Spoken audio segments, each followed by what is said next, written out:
Bonjour, vous écoutez Podlex, le podcast de l'Ordre des avocats de Genève. Le métier d'avocat, ses pratiques et son évolution, témoignages, dialogues et confrontations entre professionnels du barreau. C'est une série dans la série que nous entamons autour du parcours de l'avocat. Aujourd'hui, nous allons nous poser cette question très simple. Comment devient-on avocat au fond, du stage au brevet? Dans ce numéro, conseil, partage d'expérience et anatomie d'une genevoiserie, l'ECAV ou l'école d'avocature, l'école professionnelle qui prépare au métier, synthèse d'une formation théorique, puis en général d'un stage pratique qui débouche enfin sur l'obtention du brevet. 3 personnalités sont au micro de Podlex. Maître Yvan Jeanneret, bonjour. Bonjour Jérémy. Vous êtes président de l'ECAV. Maître Céline Gauthier, bonjour. Bonjour. Vous êtes associé chez Borel et Barbet. Et Maître Manel Madeb, bonjour. Bonjour. Alors vous terminez votre stage chez OA Légal. Vous avez également fait une année de stage au SPMI. C'est bon, c'est réussi. Tout à fait. C'est dans la poche. C'est dans la poche. Et la suite pour vous? On verra. On verra. Bienvenue dans Podlex. Podlex. Alors posons un peu le décor, Yvan Jeanneret, parlons de l'ECAV. Je le disais, c'est une genevoiserie, mais une genevoiserie dont vous êtes assez fier. C'est quoi l'ECAV au fond? Oui, on peut le dire, effectivement. Alors, fierté assurément, genevoiserie tout aussi assurément. Finalement, c'est l'idée d'une école qui vient s'insérer juste au début du stage. L'idée étant de fournir aux futurs candidats au brevet d'avocat une formation un peu plus poussée, plus orientée, plus professionnalisante. L'idée étant, ensuite de cette formation, qui est sanctionnée par l'obtention d'un certificat, eh bien, de mieux préparer les candidats au stage, qui ensuite effectueront leur stage sur une durée de 18 mois. Et pourquoi les autres cantons ne se sont pas inspirés de Genève alors? Parce que Genève a toujours les meilleures idées, et de meilleures idées évidemment que les autres cantons. Donc plus sérieusement, c'est une idée à laquelle j'avoue très humblement n'avoir pas du tout participé. Hein. Ce sont des collègues qui ont porté ce projet sur les fonds baptismaux. L'idée est venue effectivement à Genève, mais certes, il n'y en a pas dans d'autres cantons. En revanche, ce que l'on constate, c'est que beaucoup d'étudiants des autres cantons romans viennent à Genève pour suivre le cursus de formation qui est offert par l'ECAV, ce qui donc contribue à l'expression d'une certaine fierté, comme je disais, puisque si nous attirons les candidats des autres cantons, c'est que finalement la formation que nous donnons n'est peut-être pas si mauvaise. Il y a quelques critiques aussi, notamment autour du coût de cette école, c'est 3 500 francs. Est-ce que ça, c'est pas un facteur d'exclusion sociale, entre guillemets? Alors en effet, bien sûr, c'est un sujet de critique, c'est juste, mais ce que je voudrais quand même dire d'emblée, c'est que cette finance d'inscription en elle-même ne suffit pas à couvrir les coûts de fonctionnement de l'entier de l'ECAV. Hein. Donc le budget étatique est mis à contribution pour compléter les coûts de fonctionnement. Donc ce coût-là, d'abord, n'est pas suffisant, si j'ose dire, s'il fallait raisonner en termes de pure couverture des frais. Deuxième chose qui est quand même non négligeable, c'est de dire que ce coût, il a été fixé non pas par l'école elle-même, ni par l'université d'ailleurs. C'est le législateur, puis le Conseil d'État qui fixe le montant de cette finance d'inscription. Maintenant, est-ce que c'est un repoussoir ou un obstacle à pouvoir s'y inscrire ? Ce que je peux dire en tout cas, c'est que nous avons connaissance de certaines situations où ce coût effectivement est problématique. Mais nous avons également connaissance du fait qu'il y a des aides, notamment certaines fondations, qui viennent au secours des étudiants qui auraient de la peine à assumer ce paiement. Et puis aussi et enfin, il existe un dispositif dans nos directives qui permet de dispenser de la finance d'inscription dans des situations particulièrement difficiles. Vous parlez du côté professionnalisant de l'ECAV. Elle est assez professionnalisante, c'est les retours que vous avez? Alors on peut toujours sans doute faire mieux, et c'est d'ailleurs un des sujets qui va nous occuper dans les mois qui viennent, puisque l'ECAV va lancer un processus de réflexion pour un peu moderniser, modifier, accommoder son programme. Cela dit, il faut voir qu'une partie substantielle des enseignements dispensés à l'ECAV le sont dans le contexte d'ateliers, et d'ateliers qui sont menés, des discussions qui sont menées par des praticiens, des avocats, des magistrats, qui donc, quelque part, si j'ose dire, qui mieux que des praticiens peuvent donner aux candidats et aux candidates une formation qui les destine à la profession, aux professions du milieu judiciaire. Quel profil pour poursuivre finalement cette formation à l'ECAV? N'importe qui peut se présenter au guichet ou il y a quand même un certain nombre de prérequis, Yvan Jeanneret? Non, alors il y a effectivement un certain nombre de prérequis. Évidemment, une formation, si possible, en droit, c'est quand même, disons, ça semble relativement logique. Puis quelques autres conditions plus anecdotiques, du type un casier judiciaire vierge, mais ça, je pense que tout le monde sera d'accord pour comprendre les raisons pour lesquelles une telle exigence est là. Mais c'est essentiellement une formation juridique, un bachelor en droit suisse. Il n'est pas encore nécessaire d'avoir le master, on peut l'acquérir en cours de route, si j'ose dire. Mais pour s'inscrire à l'ECAV, il faut au minimum un bachelor. Mais ça, c'est justement une question de démarrer l'ECAV juste après le bachelor. Est-ce que c'est pas un peu trop tôt? Alors, entre ce qui est possible et ce qui est recommandé, il y a effectivement une nuance. Et en tout cas, c'est vrai que, de mon point de vue, je pense qu'il est judicieux d'entamer l'ECAV, je dirais, au plus tôt en fin de master, voire après l'avoir obtenu. Il y a un certain nombre d'étudiants, de manière tout à fait judicieuse, qui gardent peut-être 1 ou 2 examens de master en parallèle à l'ECAV et finissent master et ECAV simultanément, ce qui est tout à fait adéquat, me semble-t-il. À l'inverse, je dirais, se lancer à l'ECAV au sortir du bachelor, il risque d'y avoir quand même quelques lacunes de contenu, de matière, de connaissances nécessaires à la perception et à disons, pouvoir tirer tous les bénéfices des enseignements de l'ECAV. Et puis après, la question du stage, est-ce que le stage vient automatiquement avec une inscription à l'ECAV? Vous distribuez les stagiaires dans les différentes études? Il y a une grande foire aux poissons ou c'est chacun se débrouille? Alors, dans un monde idéal, nous aimerions bien effectivement que ce soit une grande foire aux poissons et qu'il y ait un poisson pour chaque consommateur, si vous me permettez de reprendre la métaphore. Malheureusement, plus sérieusement, la réalité n'est pas tout à fait celle-ci. Et la réalité, c'est que l'on constate qu'il y a moins de places de stage disponibles dans le canton que de diplômés qui sortent de la formation. Et c'est une vraie préoccupation que nous avons, mais sur laquelle, je dirais, l'université au sens large du terme, l'ECAV en particulier, n'a que très peu d'emprise. C'est une question de marché du travail en réalité. Ce n'est pas l'ECAV qui organise, qui planifie, qui crée les places de stage. Ce sont les études du barreau genevois qui décident ou pas d'engager 1, 2, 3, plusieurs stagiaires. Heureusement, l'État de Genève engage de nombreux juristes. Alors heureusement, ça dépend sous quel angle on le prend, parce que s'il y a besoin de beaucoup de juristes, c'est qu'il y a beaucoup de problèmes, par définition, ou espérons que ce soit pour les anticiper.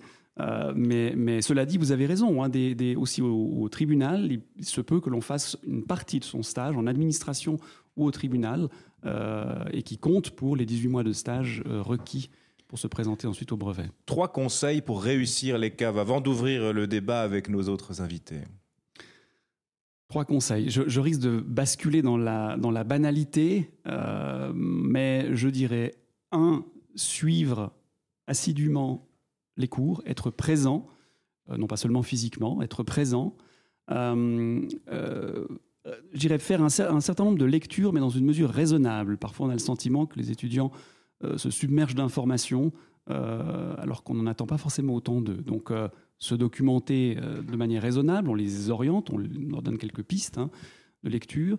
Donc, suivre les cours, faire un certain nombre de lectures autour. Et puis, la dernière chose, ça va vous paraître peut-être idiot, mais venir aux examens sans avoir l'impression qu'il va falloir franchir l'Everest.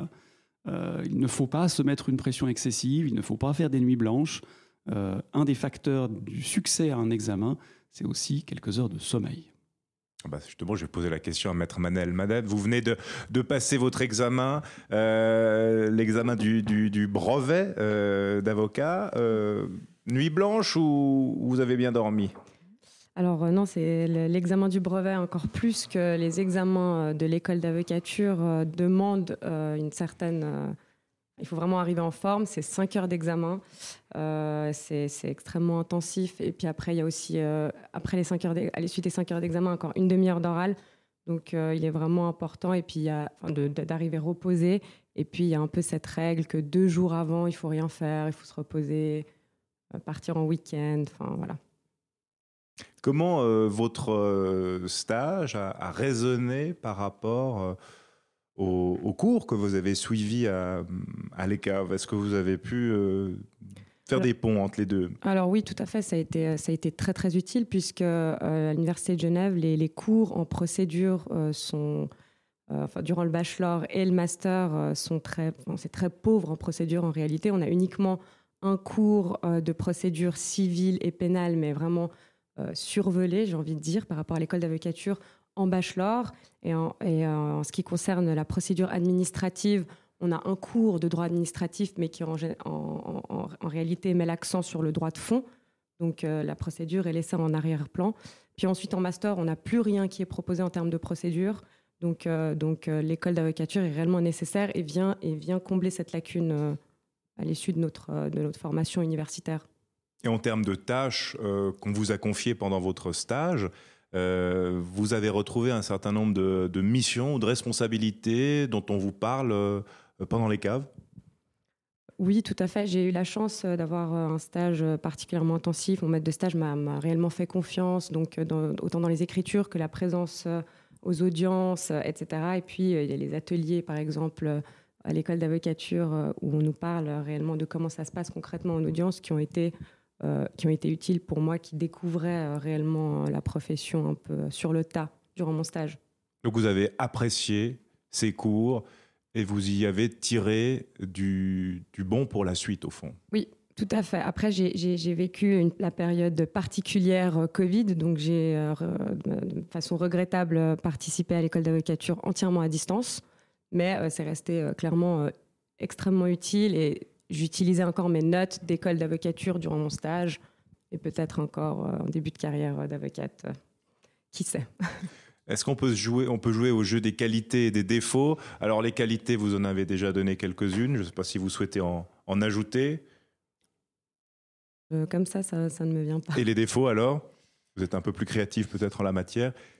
Les défauts, si je devais donner un défaut, c'est qu'effectivement, il manque, selon moi, encore un peu de réelle pratique et de concret à l'école d'avocature. J'aurais par exemple aimé mais encore une fois, j'étais dans une période particulière, donc ça n'aurait pas été possible. Mais actuellement, on pourrait songer par exemple à des visites de prison qui sont proposées ou des visites dans des services étatiques, au service des contraventions, service des poursuites. C'est une fois qu'on se retrouve propulsé dans notre stage, ça devient tous ces établissements deviennent nos interlocuteurs principaux. Et le fait de nous proposer des visites ou de nous expliquer un peu plus concrètement comment ça se passe, ça démystifierait en quelque sorte tout ceci pour un stagiaire qui commence et qui est intimidé en réalité par tout ceci. Vous, ça a été quoi le moment peut-être le plus marquant de votre stage? Ma première heure, en y allant toute seule, où on se pose énormément de questions. On dit, est-ce qu'on va se retrouver face à un criminel? On est un petit stagiaire, et c'est d'autant plus difficile pour une femme, je pense, d'arriver au poste de police, de réussir à obtenir la confiance du client. C'est déjà compliqué pour un avocat, mais alors encore plus pour un stagiaire. On a très peu de temps, puis de montrer au client qu'on est compétent malgré le fait qu'on est stagiaire, donc, tout en évitant le jargon juridique pour que le client comprenne un peu ce qui se passe. C'est un peu un équilibre. Enfin, ouais, c'était assez stressant et intimidant pour moi. Le dossier s'est bien terminé? Oui, très bien. On peut en dire plus ou pas, secret? Non. Vous l'avez sorti de là, en tout cas? Plus ou moins, oui. Plus ou moins. Maître Céline Gauthier, alors comment la patronne, la maîtresse de stage, parce que vous avez aussi cette ambition de former, c'est pas donné à tout le monde, hein. Pas tous les avocats n'aiment transmettre, n'aiment former, il y a ça chez vous. Alors, en tout cas, dans la majorité des gens qui composent l'étude, Dieu merci, oui. Moi, j'adore ça. C'est quelque chose que j'aime beaucoup. C'est vrai qu'à l'étude, je suis en charge du pool de stagiaires. Et puis, j'ai la chance d'avoir un très bon stage. Et du coup, c'est vrai que l'idée de permettre aux autres d'en faire un bon, c'est quelque chose qui me tient à cœur. Et alors, comment vous observez toutes ces ouailles qui sortent de l'ECAV? Elles sont solidement préparées? Alors, oui, moi je trouve que les stagiaires, par exemple, qu'on a en ce moment à l'étude, ils sont neufs. Alors je fais pas du tout partie encore de cette génération qui trouve que c'était beaucoup mieux avant. Moi, je trouve que c'est beaucoup mieux maintenant. J'ai l'impression que les gens qui qui sont devant moi comme stagiaires aujourd'hui, ils parlent tous plein de langues, ils sont hyper formés, ils ont des épaules hyper solides. Alors évidemment, pas tous, je fais une grande généralité. Évidemment qu'il y a toujours quelques personnes qui sont un peu plus fragiles là ou là. Mais de manière générale, je trouve que c'est des gens qui sont sympas et puis très, très compétents. Alors on apprend toujours beaucoup sur le terrain, c'est ce que nous disait maître Manel Madeb tout à l'heure. Une école, elle remplacera jamais le terrain au fond. Oui, ça c'est vrai. Et puis moi c'est ce que je me suis souvent dit pendant mon propre parcours, c'est que j'ai l'impression que peut-être l'école d'avocature devrait intervenir un tout petit peu plus tôt, qu'on refasse un peu d'université et puis j'ai l'impression que le côté pratique pourrait presque arriver un tout petit peu plus tôt, ou qu'on soit tous obligés de faire au tout début de notre cursus universitaire quelques mois en études pour voir ce que c'est, puis ensuite s'enrichir des cours de procédure, etc., qui semblent un peu abstraits, je trouve, quand on est en bachelor. Oui, ça, Yvan Jeanneret, c'est vrai que c'est une remarque assez concrète d'avoir un côté zébré entre la pratique, la théorie, puis qu'on revient un peu de pratique, on revient un peu de théorie, plutôt que là, quelque chose de très, très hermétique au fond. Oui, c'est juste, mais c'est une remarque que je suis volontiers, parce que il est vrai, et notamment dans les disciplines de nature procédurale, que l'on ne comprend jamais aussi bien les principes, les règles, les processus que lorsqu'on a les mains dedans, si j'ose dire. Et c'est vrai que de traiter un dossier, de voir une décision, d'être allé en audience, c'est quelque chose qui apporte énormément pour la compréhension. Et ça, c'est effectivement une question récurrente qu'il nous faut... Oui, puis c'est vrai que Maître Manel, Madame nous disait, après sa première heure, voilà, il y aurait peut-être besoin d'un cours spécifique, de débriefer ça, mais avec finalement ce souvenir de l'expérience qui est beaucoup plus fort. Alors on essaye de faire en sorte dans les ateliers que toutes ces situations particulières soient décrites, mais après, je pense que vous prenez... Tant qu'on ne l'a pas vécu, c'est compliqué des fois. C'est exactement ça. Pardon, mais c'est peut-être aussi le travail du maître de stage pour le coup, oui, alors ça. de reprendre ce qui s'est passé et puis de rediscuter et reprendre les quelques points. Et nous, on essaie de faire de semaine en semaine des réunions de tous les stagiaires le lundi matin. Et puis en fait, on va essayer de passer à travers les quelques moments forts qu'ils ont eu dans leur semaine. Et je trouve que ça, c'est quelque chose de très chouette parce qu'ensuite, ils peuvent se poser des questions, nous poser des questions et puis on peut échanger autour de certaines problématiques. Après, ça dépend aussi de la taille des études, toujours. Ça c'est clair, ouais. Vous, Manel Madeb, vous avez eu ce stage aussi dans l'administration publique. On en parlait tout à l'heure, ça fait partie des possibilités qui existent. Qu'est-ce que ça vous a apporté d'être à la fois dans une étude d'avocat et un peu avant dans l'administration publique au SPMI? Ça a été très intéressant de voir la différence entre justement la fonction publique et le privé, où en réalité on travaille beaucoup plus en études qu'à l'État, enfin, il faut dire ce qui est. Mais après, c'était clairement formateur. J'ai représenté des mineurs dans plusieurs juridictions en tant que curatrice pour des demandes de contribution alimentaire ou des demandes de reconnaissance de paternité. J'ai beaucoup aimé, mais c'était très, très spécifique. Et donc, au final, c'était important pour moi ensuite de me diriger dans une étude où on allait me proposer beaucoup d'autres domaines, puisque l'examen du brevet a un champ très large. Voilà. La question des stages, parce que ce n'est pas forcément lié à l'ECAV. Le stage, comme on l'a dit avant, ce n'est pas une place à l'ECAV n'équivaut pas à une place de stage. Parfois, les futurs stagiaires postulent avant même de démarrer l'école d'avocature, avant même de savoir qu'ils ont réussi leur examen. Ils ont même parfois des contrats de travail qui sont signés avant même qu'ils rentrent dans l'école d'avocature. Donc, on est dans quelque chose de la loterie, comme ça, de la loterie Madame Irma. La question qu'on peut se poser sur la question du stage, finalement, qu'est-ce que vous regardez au moment où vous recevez des dossiers, parce que certains, on ne sait même pas quelles notes ils ont eu à l'ECAV, on ne sait même pas les expériences qu'ils ont eues, parce qu'on les prend très tôt. Oui, c'est vrai. D'ailleurs, s'il y a une recommandation à adresser à tout le monde, c'est probablement de s'y prendre tôt. Les gens s'y prennent très tôt. Je pense que ça dépend d'étude en étude, mais nous, pour réguler un peu le flux, on est aujourd'hui en train déjà d'engager pour quasi mi-2026. Donc ça va. C'est vrai qu'il y a plein de points d'interrogation sur pas mal de choses. Alors nous, ce qu'on regarde, c'est parce qu'on reçoit aussi beaucoup de postulations, donc je pense qu'il y a un peu un tri déjà au niveau des notes. On va prendre quand même des gens qui ont une certaine moyenne. Ce qu'on regarde aussi, qui est très important, c'est les langues. Ça va être une banalité absolue, mais l'anglais, aujourd'hui, dans une étude qui a un tout petit peu de la clientèle, mais ne serait-ce que suisse alémanique, je veux dire, la langue, ce sera l'anglais. Donc pour nous, c'est très très important que les gens parlent anglais et qu'ils l'écrivent bien. Évidemment, toute langue comme l'allemand, l'espagnol, le mandarin, enfin voilà, tout ça c'est bien. Le russe, absolument, ou l'ukrainien. Non, mais les langues, c'est très très important. Et puis après, comme on reçoit beaucoup de postulations, il y a aussi quelque chose qui est très important. En tout cas, moi, c'est quelque chose que j'aime beaucoup. C'est tout ce qui est un peu quelque chose qui sort du lot et tout ce qui est, je sais pas moi, expérience professionnelle, mais dans autre chose ou quelque chose. Nous, les profils qu'on aime beaucoup, c'est tous les gens qui ont, par exemple, travaillé pendant leurs études. Moi, j'avoue que j'ai eu la chance de ne pas en avoir besoin, mais je suis toujours extrêmement admirative de ces gens qui ont su mener de front un cursus académique rigoureux et, à côté de ça, 20, 10, 30% de travail. Et je trouve ça incroyable et c'est souvent des gens qu'on rencontre et qui, moi, je trouve qu'ils sont très solides. Et donc, toutes sortes de choses qui sont un peu différentes. Mais même, je sais pas moi, 6 mois de tour du monde. L'autre jour, on a rencontré un candidat qui adore l'ornithologie. Moi, ça me tilte. Je trouve ça chouette. Quelqu'un qui est complètement passionné dans quelque chose de spécifique, je trouve ça sympa. Et ceux qui construisent des tours Eiffel en allumettes, vous les engagez? Pourquoi pas? S'ils parlent très bien l'anglais, pourquoi pas? Vous, Manel Madeb, votre truc en plus, c'était quoi finalement? Comment vous avez pu être engagé, trouver ce stage? Vous l'avez décroché très tôt, ce stage?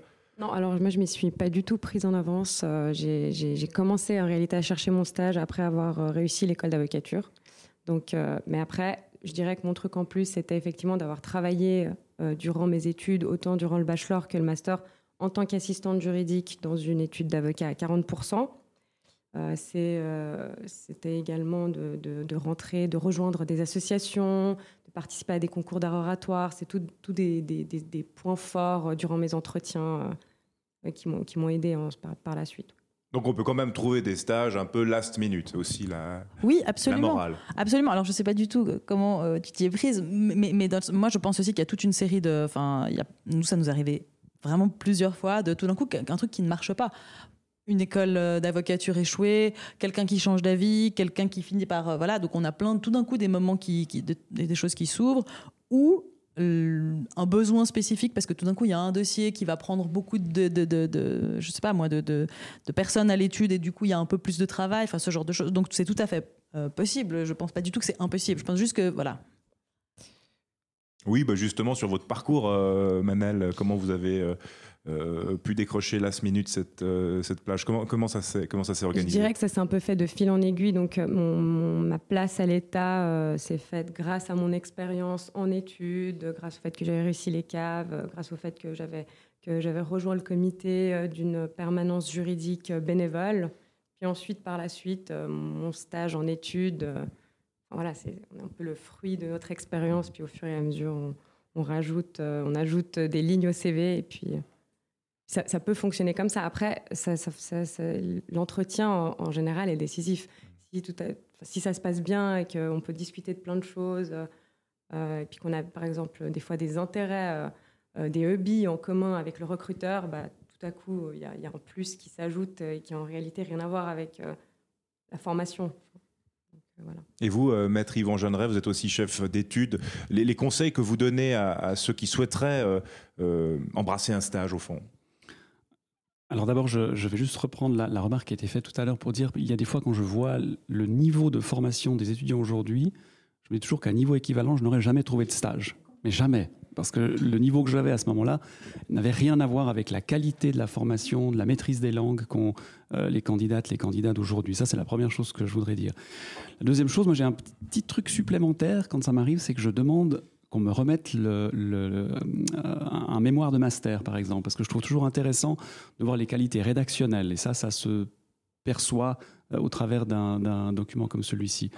Les notes, ensuite, j'y accorde un petit peu moins d'importance, peut-être aussi parce que j'avais des très mauvaises moyennes quand je me suis présenté. Par contre, moi, je trouve que les profils atypiques, ça, c'est aussi quelque chose que je retiens. On a eu à l'étude un stagiaire provenant de la police, qui était policier, puis qui maintenant a son brevet d'avocat, et puis actuellement on a un stagiaire qui était pilote de ligne. Et je trouve que alors évidemment, tout le monde n'a pas un profil atypique comme celui-là, mais je trouve que ce sont des profils qui retiennent l'attention. Puis après, moi, je trouve la chose définitive, c'est ce que vous disiez, c'est le feeling en entretien. Moi, il y a des gens où j'ai décidé de les engager, alors peut-être même que le dossier n'était pas incroyable, mais juste parce que le courant passe bien. Et généralement, je trouve qu'il faut se fier à ses impressions. Mais je dirais aussi l'inverse. Hein. Il y a des gens qui ont des super CV, et puis en fait, on les rencontre et on se dit, ça va juste à titre purement personnel, ça va pas jouer. Et alors le stage, parlons du stage. Une fois qu'on est engagé, qu'on a su séduire les personnes qui nous engagent, comment ça se passe? Que fait un avocat stagiaire? Parce qu'il est censé avoir une formation théorique, il est censé avoir fait les caves, donc il est prêt à travailler, on le lâche dans le grand bleu, au milieu des requins. Alors oui, un peu. Non, mais oui, un petit peu. Non, mais honnêtement, c'est un petit peu ça. Il y a un peu de ça. Alors bien sûr qu'on supervise, qu'on est toujours derrière. Avant, c'est vraiment comme un cours de natation, c'est-à-dire que la première fois, on est à côté, on tient et tout ça. La deuxième fois, on est sur le bord. La troisième fois, on est un peu plus loin. Il y a vraiment de ça. Après, moi, j'ai l'impression que les avocats, et de nouveau, pas tous, mais dans la majorité, les avocats stagiaires, après quelques mois, c'est des mini-avocats, hein, et c'est pas moins que ça. Donc, c'est des gens qui sont complètement capables, s'ils sont un peu débrouillés et s'ils ont envie d'apprendre, c'est des gens qui peuvent aller... déjà, ils nous accompagnent quelquefois au tribunal, puis assez rapidement, après, moi, je trouve quelques mois, pour les plus débrouillards, ils peuvent y aller seuls. Alors, moi, je les envoie pas dans des trucs hyper complexes ou des trucs hyper contentieux, avec un conflit pas possible, avec une partie adverse très agressive. Je vais pas les lâcher comme ça. Par contre, pour des trucs un peu plus petits... S'ils la sentent, ils y vont. C'est vraiment des petits... Ils font des écritures, ils font des recherches, ils font des trucs beaucoup moins sympas aussi. Des fois, c'est eux qui se farcissent les corvées de traduction pendant des heures et des heures, ou aller à Saint-Moritz chez un notaire, signer je ne sais pas quoi. Il y a de tout. Mais moi, je dirais que 80% de leur travail, c'est un travail d'avocat. Les clés pour un bon stage, qu'est-ce que vous pourriez donner comme conseil ? Je dirais un maître de stage qui fait justement confiance à son stagiaire et qui le laisse, tout en supervisant, bien entendu, parce que c'est important et c'est comme ça aussi qu'on apprend, mais qui lui laisse une certaine autonomie, en fait. Et puis, c'est aussi à travers des erreurs qu'on apprend le mieux, parce qu'en général, quand on fait une erreur, on ne l'oublie plus et on ne la recommet plus, mais une autonomie. C'est réellement ce qui m'a le mieux formé. Oui, maître Jeanneret. Et puis, je pense qu'il y a une chose aussi qu'il faut souligner dans le stage, lorsqu'on a la chance de faire un stage dans une étude où il y a plus qu'un stagiaire, c'est l'entraide et la solidarité entre stagiaires.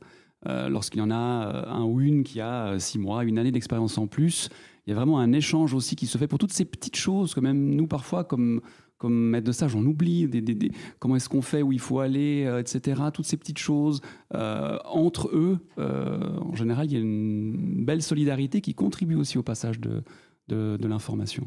Autre question, les études n'ont pas toutes les mêmes spécialités, les études n'ont pas toutes les mêmes dossiers. Et puis à la fin, c'est un peu le même examen pour tout le monde, hein, le brevet d'avocat. Il peut y avoir des disparités où finalement un stagiaire a très peu exploré une matière. Vous avez ça en tête en tant que maîtresse de stage, justement, sur des dossiers que vous avez un peu moins à traiter, de transmettre en quelque sorte des compétences dans des domaines moins exploités? Alors nous, on a un peu moins ce problème parce qu'on fait quasi de tout. Et les stagiaires chez nous ne travaillent pas avec un avocat, ils travaillent un peu avec tout le monde. Donc franchement, à la fin du stage, pour peu qu'ils aient eu un tout petit peu qu'ils soient allés frapper à toutes les portes, en général, ils ont un peu tout vu. On a un peu plus ce problème avec des stagiaires qui viennent chez nous, et on en a de plus en plus depuis quelques années. C'est des gens qui viennent et ils ont déjà une passion. C'est-à-dire que justement, dans le cadre un petit peu que vous évoquiez de ces CV hyper étoffés, il y en a qui arrivent déjà avec le SPMI ou par exemple, je pense aux fiscalistes. Nous, on a beaucoup de personnes qui viennent nous voir et qui ont déjà un peu une couleur de fiscaliste ou une couleur de droit immobilier, etc. Et là, c'est un tout petit peu plus compliqué parce que nous, on essaie de les accommoder parce que, d'une part, parce que c'est chouette pour eux, d'autre part, parce que c'est chouette aussi pour nous, parce que c'est aussi une sélection plus tard pour d'éventuels collaborateurs qui viendront et on aura déjà pu les tester dans ce domaine-là. Et donc, voilà. Mais c'est quelque chose qui est un peu un défi, puisque c'est vrai que le brevet, à la fin, c'est le même pour tout le monde. Et donc, il faut être très attentif et on essaye de fois en fois de s'assurer qu'ils ont quand même du contentieux. Vous, maître Madeb, vous avez pu toucher à tout? Non, alors c'est difficile de toucher à tout, ou même si on le fait, on va le faire très rapidement, et donc en réalité, on ne va pas être réellement formé pour ça. C'est pour ça que c'est aussi important de prévoir à l'issue du stage un temps de préparation pour l'examen du brevet pour combler ces lacunes. Parlons de gros sous, parce que les stagiaires sont conventionnés. Alors, je ne sais pas qui souhaite en parler. On a voté le salaire minimum à Genève et il se trouve que le salaire minimum à Genève est supérieur au salaire qu'on verse aux stagiaires. Ça fait partie des excentricités de cette loi. C'est qu'avec une convention de stage en lien avec une école, en l'occurrence la vôtre, Maître Yvan Jeanneret, on peut être payé en dessous du salaire minimum. Puis certains qui ne sont pas au bénéfice d'une convention collective ou qui ne sont pas au bénéfice d'une convention avec une école, eh bien on les paye au salaire minimum. Est-ce qu'on doit changer ça? Parce que finalement, un avocat stagiaire gagne moins qu'un auxiliaire qu'on peut engager l'été pour, par exemple, faire des photocopies. Alors c'est une question qu'il faudrait partager en réalité avec l'ordre des avocats, en l'occurrence, parce que le salaire des stagiaires est issu d'une charte, de la charte du stage, et donc qui n'a en fait pas de force obligatoire au-delà des membres de l'ordre des avocats qui sont censés respecter les règles dictées par le Conseil de l'ordre. La question du salaire est une question, à part ça, qui est délicate. Parce que il faut trouver le juste équilibre, et je ne dis pas que le montant actuel l'est forcément. Il faut trouver le juste équilibre entre une rémunération qui soit adéquate et une rémunération du point de vue de l'employeur qui puisse le dissuader d'engager des stagiaires. Et là, il y a vraiment un équilibre fragile qui doit être trouvé, parce qu'il ne faudrait pas qu'une augmentation du salaire induise un rétrécissement des places de stage à disposition, alors qu'on souffre déjà d'un manque de places. Je ne sais pas ce que vous en pensez. Oui, j'ajouterais que, mais je pense que vous allez y venir, mais la question aussi des stages d'été, je trouve que les deux se recoupent un peu, c'est-à-dire qu'on se retrouve dans une situation un peu particulière où les stagiaires d'été sont soumis au salaire minimum et ils se retrouvent à travailler à côté d'un stagiaire dont je viens de décrire qu'il était quasi un mini-avocat pour un salaire qui est plus élevé. Et pareil, en mettant un tout petit peu à risque la possibilité de faire ce type de stage, puisque en réalité, pour la plupart des études d'avocat, pas pour toutes, mais pour la plupart des études d'avocat, c'est énormément de temps consacrés à ces stages d'été. C'est des gens qui viennent, qui sont jeunes, qui viennent pour observer, un peu dans le cadre dont on parlait tout à l'heure, de se dire est-ce que ça me plaît vraiment? Nous, on a plusieurs personnes qui sont venues nous dire voilà, en fait, j'ai commencé droit, je ne sais pas si ça me plaît, est-ce que je pourrais venir faire 3 semaines chez vous pour regarder à quoi ça ressemble, etc. Et donc, nous, on met, en tout cas moi, j'aime beaucoup les stages d'été, c'est quelque chose de très chouette, et on y met beaucoup d'énergie à les prendre avec nous, à des audiences, à leur montrer le tribunal fédéral, à essayer de faire un peu des trucs sympas.